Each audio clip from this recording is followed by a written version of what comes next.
Thanks for joining us on BloombergQuint. I have with me Gunjan Shah, Vice President Sales at Britannia. Thank you, Gunjan, for your time. Thank you.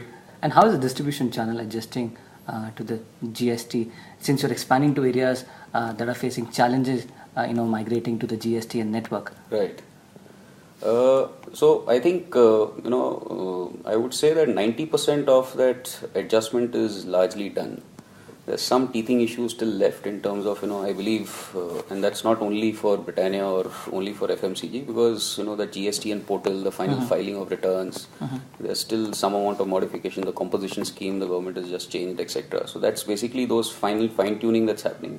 But I think the bulk of the transition, there were some amount of, awareness issues first and foremost. Therefore, that learning curve and the training that I talked about, the helpline and handholding, etc.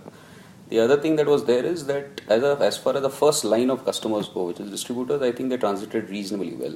Okay. It is the down the line, especially I think the wholesale channel, which had some amount of issues in terms of clarity as well as how to go about and the impact of compliance.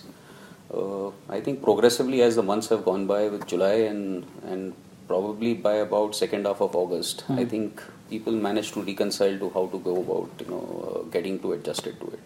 So that's how I would say the transition has been. And what about how has warehouses changed post GST?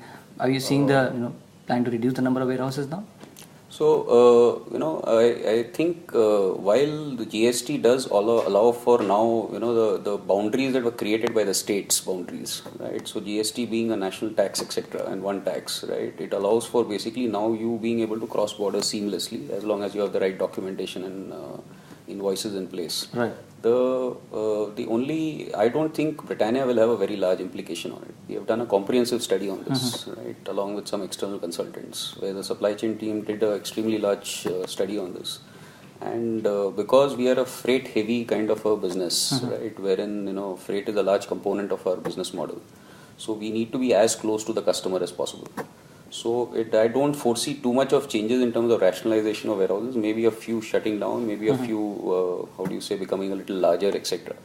But largely not by much of an impact. The one that will have an impact on the warehousing operations will be in terms of mapping. Okay. So, hypothetically for, let's say, Delhi NCR, which has got, literally some 3-4 states, right? Delhi, UP, Haryana, right, in that manner. There we had earlier were forced to have depots which were servicing various parts of this from different parts. That might have a mapping changes, wherein you might want to be able to have one depot that might service all these parts, because now there is no artificial boundary that is created. True. So those are the kind of changes that we foresee to be much larger rather than too much of rationalization or expansion of warehouses. And Britannia comes under the premium biscuit market. So, and you have been expanding into the rural area as well. What's the kind of reaction or sort of adaptation you're getting from that market? Oh, fantastic. So it's pretty good.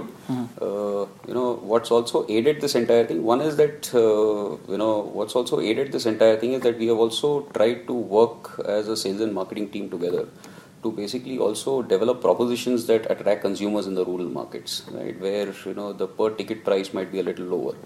Right, their ability to upstock their ladder in the kitchen, etc., is going to be a little lower, and they buy more frequently, etc. So the lower price point packs, right, the 5 rupee and the 10 rupee price point packs matter a lot compared to the urban areas. So that's been a big driver of this kind of expansion that we are doing, because portfolio and reach go to hand in hand, and that's something that has driven us. So all our large franchise brands that are there across the 6 or 7 power brands that we have developed low price point packs for each of these, and therefore we are using them to basically drive this entire expansion into the hinterland. Thank you, Gunjan, for speaking to BloombergQuint. Thanks a lot. Thanks, Nishant. Right, look forward to meeting you.